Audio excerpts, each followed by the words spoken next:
Hey everybody, welcome back to 10 Minutes with CJ Corn, a vlog about my blog, Writing with God, a blog for the Christian and Christian writer.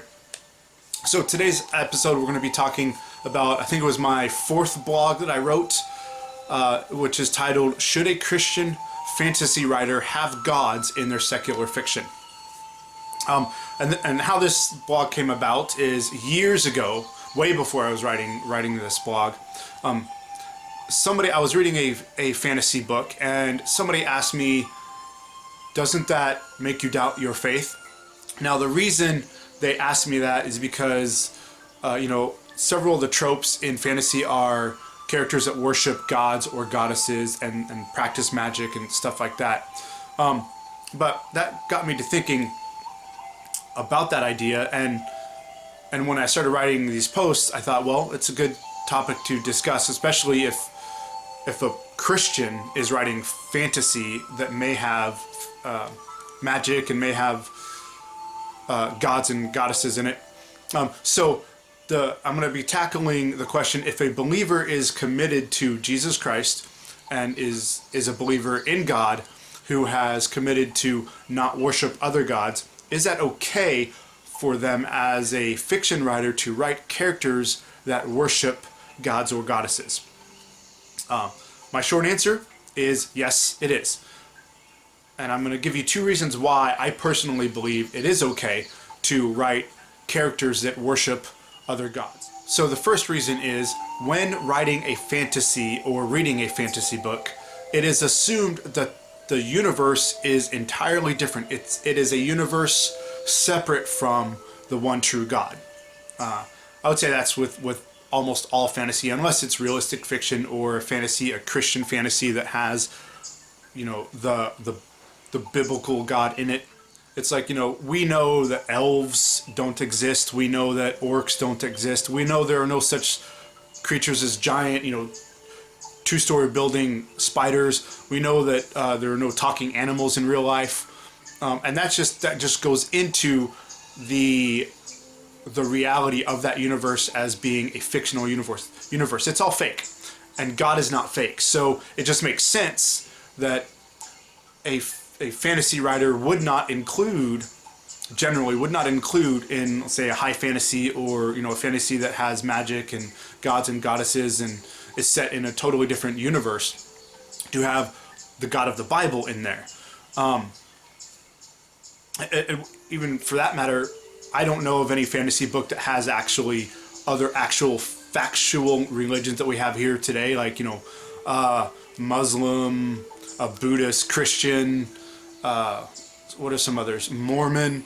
They don't actually have those religions in there, like stated in their names. Now, they might have religions based on those real religions, like, whatever they worship or whatnot might be loosely based on a real religion, but generally it's not like Mormon, in a fantasy book, or Muslim in a fantasy book, or Christian in a fantasy book. It's generally some made-up name of a religion or the such. So basically, it's all fake, right? And it's separate. Now, the second reason is basically that the gods and goddesses of fantasy are not the same type of gods as we think of God, the God of the Bible.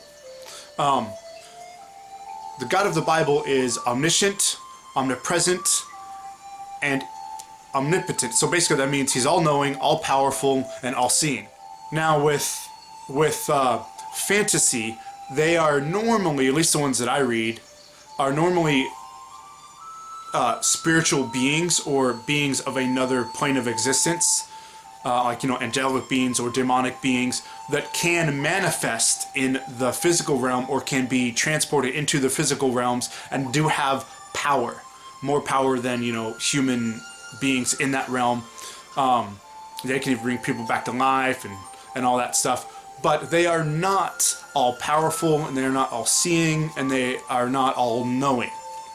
They do have limits. They have most of the fantasy that I read, you can either kill a god or goddess, or you can send them back to their natural plane of existence. Like send them back to the angelic universe or angelic realm or the demonic realms.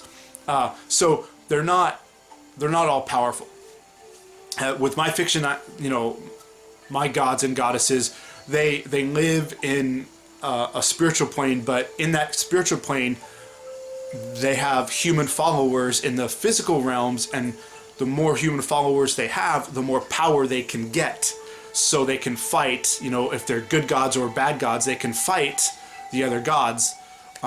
So they want worshippers to give them power. The evil gods want worshippers to give them power so they can conquer the universe or conquer the world and even get enough power to come to the physical realm. Good gods want worshippers to worship them so they can have the power to defeat the evil gods. So it's one of those checks and balances, and if they don't have as many worshippers, they don't have as much power. So the gods, evil or good gods with more power, have more strength.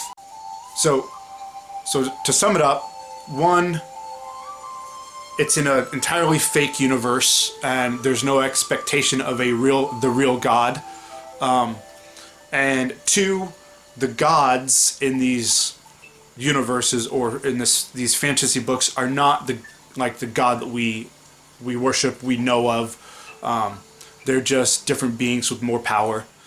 Hope you guys enjoyed this video, and I'll put the link to my blog post in here so you can read it in the notes. And I'll talk to you guys next time I post.